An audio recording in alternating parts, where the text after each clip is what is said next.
Hey everyone, Lou Rosenfeld here with a prototype. This is the first ever podcast that I've done, and I figured I have so many opportunities to talk to so many fantastically interesting people, both in and outside the user experience field, that why not capture some of the conversations and share them with you? So that's what we're doing here. First time you've ever tried it. I hope you like it. Let me know what you think. We're recording live from the IA Summit, number 15 in, where are we? San Diego, California. This is Lou Rosenfeld with Eduardo Ortiz and Donna Lichaw, who, like me, are both Brooklyn, New York residents. But we have to come to San Diego to have a conversation. But this was like a really well-timed conversation because they are half of a panel that presented earlier today on designing for villains with Aviva Rosenstein and David Bloxham. And what was the name of the moderator? He did a fantastic job. Eric Gibb. Unbelievable. Yeah, This event was the one of 15 IA summits I've been to that are the only one I remember having a standing ovation. And I'd like to put you on the spot and ask you why that was, but that wouldn't be fair. Let's actually talk a little bit about what did you talk about? What was so interesting? So you, all four of you, did a story that had something to do with design for villains. Donna, why don't you talk a little bit about your story? Sure. So I talked about a story from early in my career when I was starting out. At the time, I was a web designer, and I was working for what we called literary smut magazine, and it was essentially for people who like to read but also like smutty things like photographs and kind of dirty stories. And I thought it'd be a really great challenge for me because this was really weird to hear about when you describe it. So it's like dirty pictures and Dave Eggers? Kind of, yeah. Dirty pictures and Norman Male are okay. Those kind of go together, but I was a little confused by this. But this is a genre, literary smut. It was a genre at the time. I'm not sure it's still carried through, but it was for, essentially kind of literary folks who started to think, we like erotica, and we might want to read things like Mary Gaitskill as an example, the movie Secretary. A lot of people know that was one of the authors on this site. So she's very, very smart and is an amazing writer, but she would write about very, very dirty things. And so it was a combination of people like that, and sometimes just reprinting other types of just good stories. And the photography was incredible. So we'd have world-famous photographers do photo galleries, because it was, the early 2000s, so that's what you did on the web, photo galleries. And usually they were tasteful and they were fantastic until about when I started working there. Well, what happened when you started working?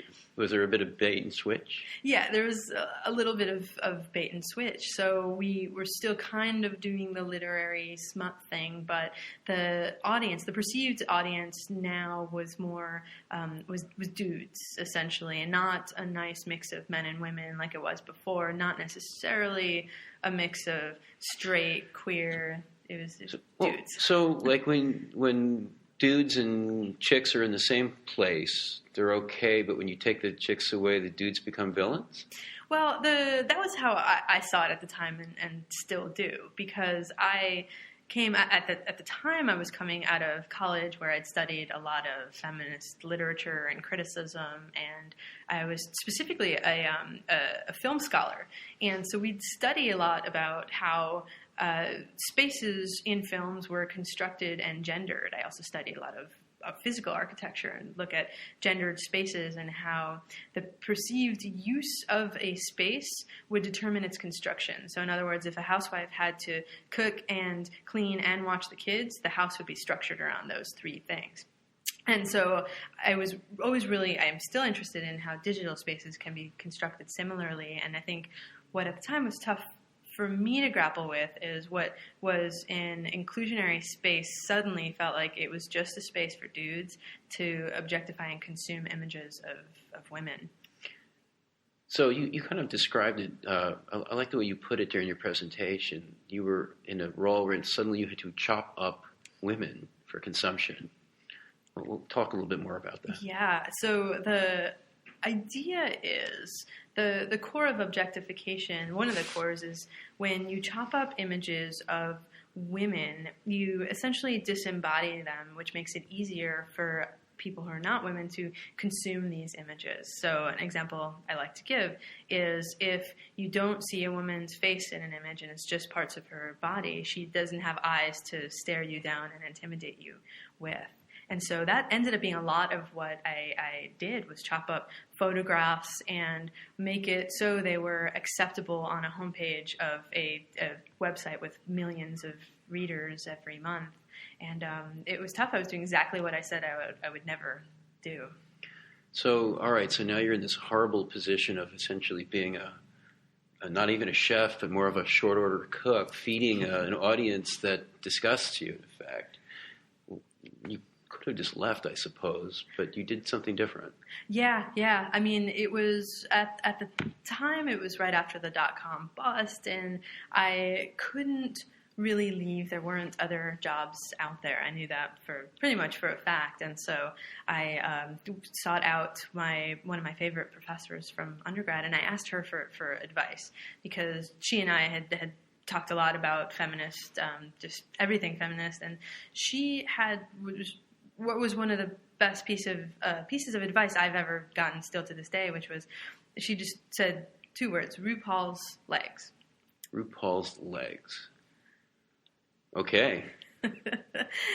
So I can explain basically what she said. If I'm already going to be chopping up all these images of women for this audience, the audience didn't have to know where these images came from. And so her question for me was, could I take things like RuPaul's legs and have that pass for a model, let's say? The answer was yes, and I ended up spending the next year or so chopping up a lot of RuPaul's legs and also inserting other things. So for straight stories, I would insert images of maybe 2 men kissing or 2 women kissing or embracing, but you wouldn't know it was 2 men or 2 women because you couldn't see them. They might be off in the distance somewhere. So yeah, it worked. So you served up something that wasn't really on the menu, but it worked. And was it successful design?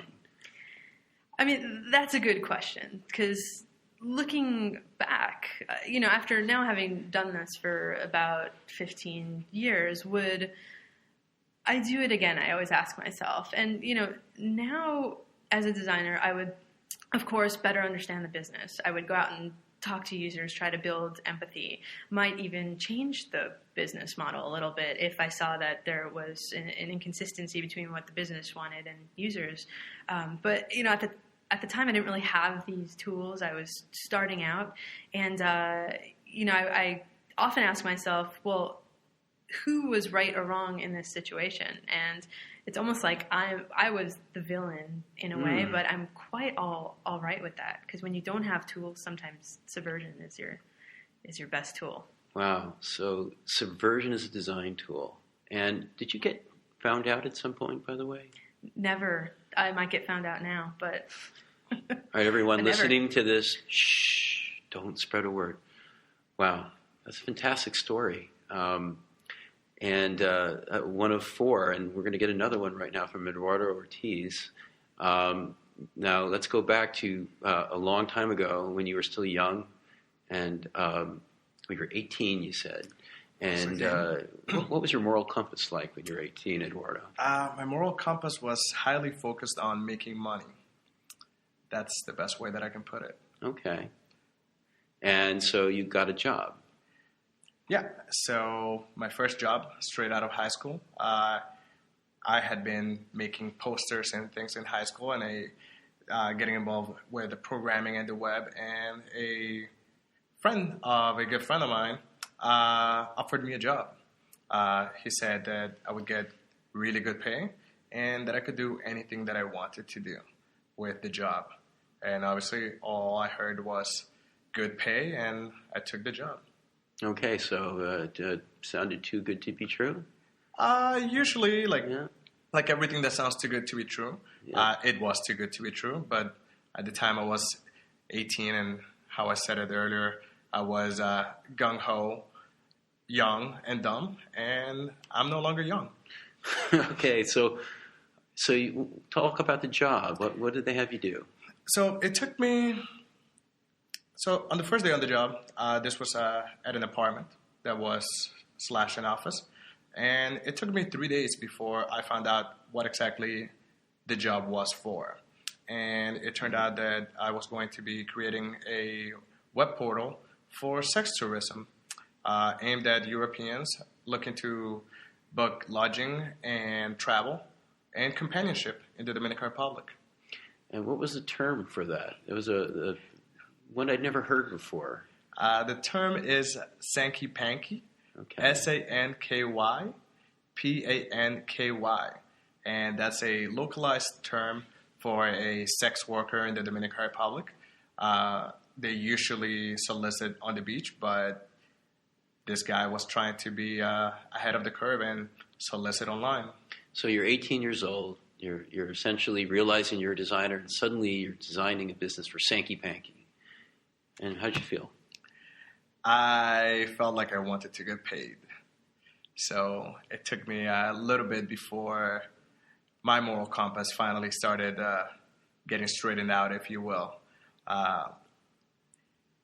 And it took this guy showing me our studio in the apartment, probably 5 to 7 days after I had already been working there, mind you, again, in an apartment. And I asked him, whoa, what are all these lights and fancy cameras and tripods for? And he told me that we're also going to be shooting some amateur porn to give our visitors an idea of what their companions look like. So was this like the point where you started stepping back a little bit and feeling like there may actually be some villains in the picture? Oh, absolutely. I was okay up until the point of dealing with booking these people travel and lodging and companionship. But something about the fact that we were also going to be shooting porn just was not aligning with me and my interests at all. Okay, so now you're almost essentially becoming a pornographer, and probably really torn because it's also great money and great freedom, and you're an 18-year-old. So what hit you at that point?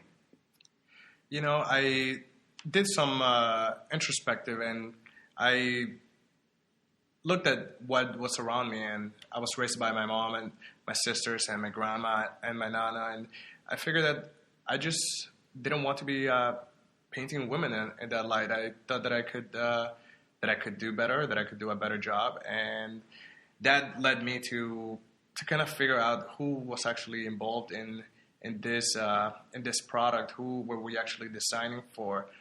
Who was our audience? Was it really the travelers looking to vacation in the Dominican Republic with an exotic-looking Dominican young woman, or was our main audience really supposed to be this women who, by talking to them, I learned were doing this out of their own free will. Their stories completely blew my mind. Many of them were putting themselves through school. Many of them were doing this in order to be able to help their families. And in the case of 2 of them, they actually were doing it so they could put food in front of their kids. And at that point, it became obvious to me that they were the ones that I wanted to be designing for. I wanted to make it so that they could have a better life. So was there a moment when you either talked to your family, they asked you what you were doing, or that you just somehow sort of identified the faces that you loved at home with the faces of the people who were the sex workers? I think it was as I started to talk to them. One of them was the same age as one of my sisters, and it just hit me that these women could have been my sisters. Right. So then you also saw that, as you're pointing out, there's not just one audience, and the transaction is not as simple and straightforward as it might have appeared. That the women were part of this and out of their own free will. You weren't very comfortable with that, but you also developed a sense of empathy when it sounds like you actually started interviewing them and talking with them. Was that hard? Did you have any misgivings about it? Did you have any approaches that helped you have those conversations? It was hard primarily because I really could not wrap my head around the fact that they were doing this out of their own free will.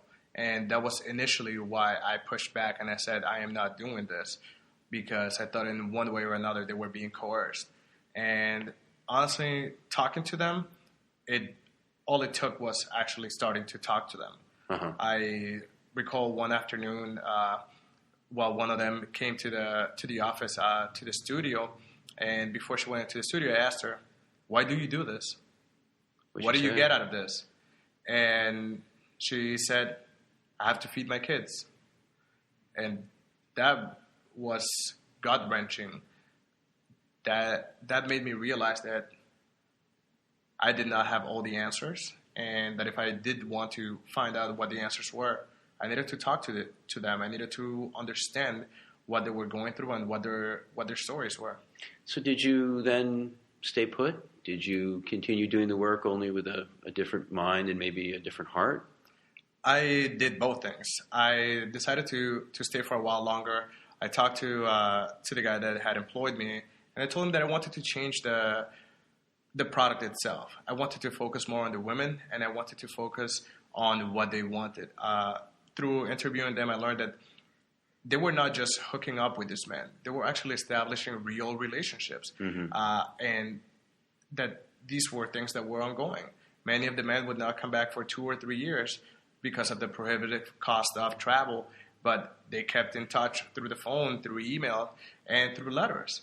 And that led me to believe that a dating site, something more akin to building relationships, would have been a better product for us to build. So then you actually changed the business and through the design work that you did. Well, at least I tried, but it turns out that the sex tourism market is a heck of a lot stronger than the dating market. And I tried standing up for what I believed was right, and I was shut down, and I decided to walk out in the end. Wow.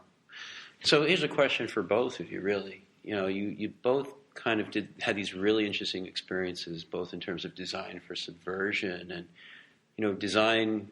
Well, you, Eduardo, were kind of designing, trying to change the design to reflect a very different type of relationship than those people who were hiring the sex workers had with the sex workers themselves.